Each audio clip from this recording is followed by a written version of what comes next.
आज हम अपने इस वीडियो में घन एवं घनमूल के बारे में पढ़ेंगे। जैसा कि हमारा टॉपिक लिखा हुआ है, सबसे पहले हमारा प्रश्न होता है घन क्या है।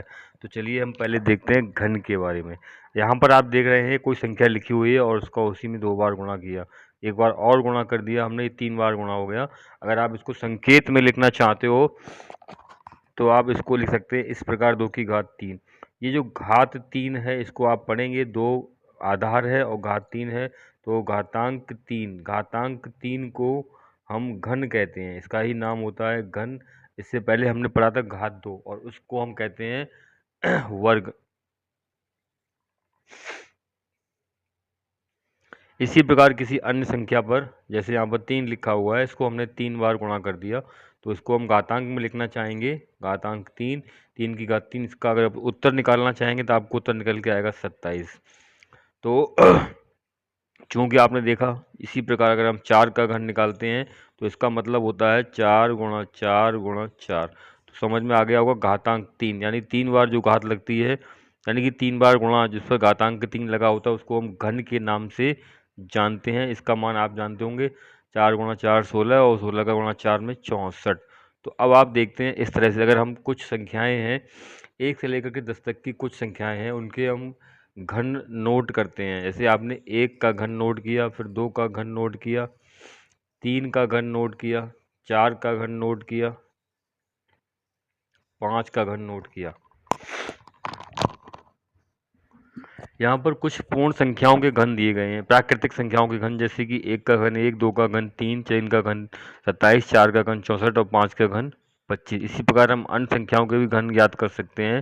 जैसे आपको पता होगा 6 का घन किस तरह से लिखा जाएगा, 6 की घात 3, इसका मान होता है 216, और 7 की घात 3 343, अपने आप ज्ञात कर सकते हैं आप।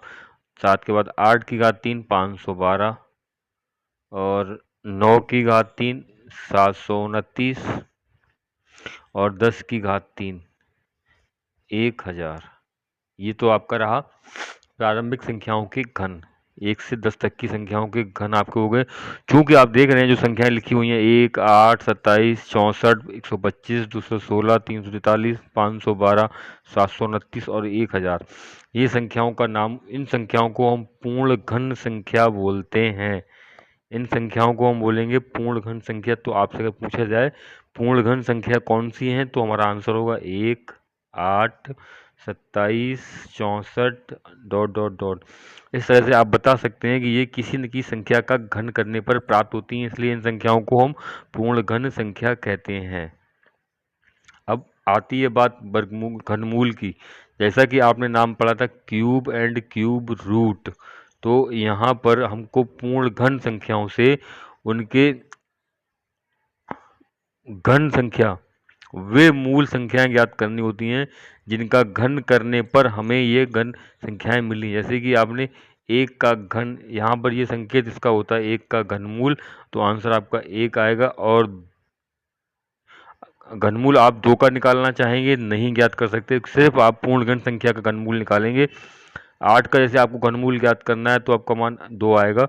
तो यह जो संकेत है, यह संकेत जो वर्ग की तरह होता है, इसमें 3 लिख दिया जाता है, इसको हम बोलते हैं घनमूल। और इसकी घातांक भी होती है, ये घातांक आपको बताई जाएगी। जैसे आपने लिखा है घनमूल 27, तो आप लिख सकते हैं 27 पर घात 1/3, यह इसका घातांक रूप होता है। तो अब हम चलते हैं अपनी कार्य पुस्तिका की तरफ। इसमें आपको घन, घनमूल और उससे संबंधित समस्याएं हल करने को मिलेंगी। चित्र में आप देख रहे हैं ये हमारी कार्य पुस्तिका है गणित की, कक्षा 8 की गणित की कार्य पुस्तिका। इसमें हमारा इकाई 3 टॉपिक है घनमूल। तो सबसे पहले हम एक प्रश्न को हल करके करना सीखते हैं। इस तरह के प्रश्न बहुत ही अधिक परीक्षाओं में भी पूछे जाते हैं, तो यह सभी लोगों के, उन लोगों के लिए भी वीडियो बहुत ही इंपॉर्टेंट है जो प्रतियोगी परीक्षाओं की तैयारी कर रहे हैं। जैसा कि एक लिखा हुआ है प्रश्न, किसी घनाकार पत्थर का आयतन निकालने के लिए निम्नलिखित में से किस विधि को अपनाते हैं। तो घनाकार पत्थर की भुजा का वर्ग करते हैं तो घन नहीं निकलेगा। आयतन ज्ञात करने के लिए हमको क्या करना पड़ता है, भुजा का 3 बार गुणा करना पड़ता है। 3 बार का मतलब होता है घन। तो हमारे यहाँ पर आंसर ठीक होगा, घनाकार पत्थर की भुजा का घन ज्ञात करते हैं। अगला है 11 की घात 3 का मान कितना होता है। देखिए भाई, 11 की घात 3, 11 की घात 3 यानी उसको आप गुणा कर सकते हैं। 11 11 11 हमने यहाँ पे करके भी दिखाया है। तो इसका मान आता है 1331। अगला जो है -1 की का मान कितना होता है, यह याद रखने वाला पॉइंट है।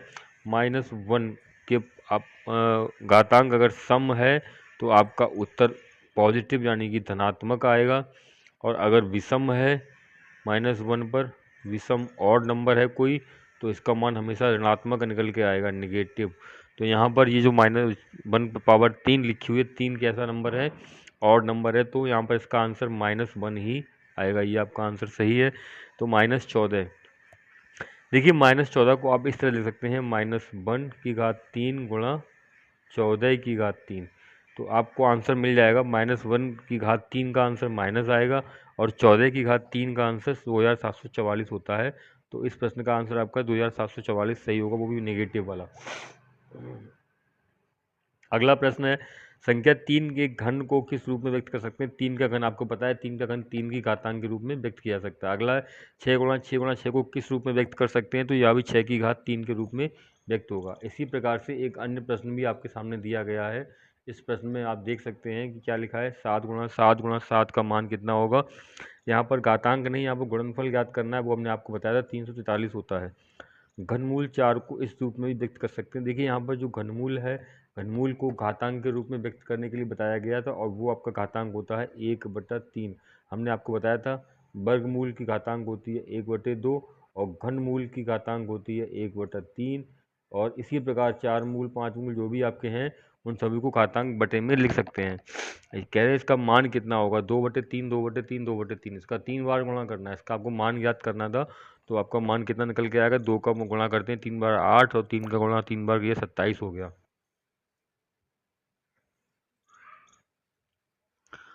अगला प्रश्न है 6/10 का घन कितना होगा। देखिए यहाँ पर 6/10 को हम सरल कर लेते हैं।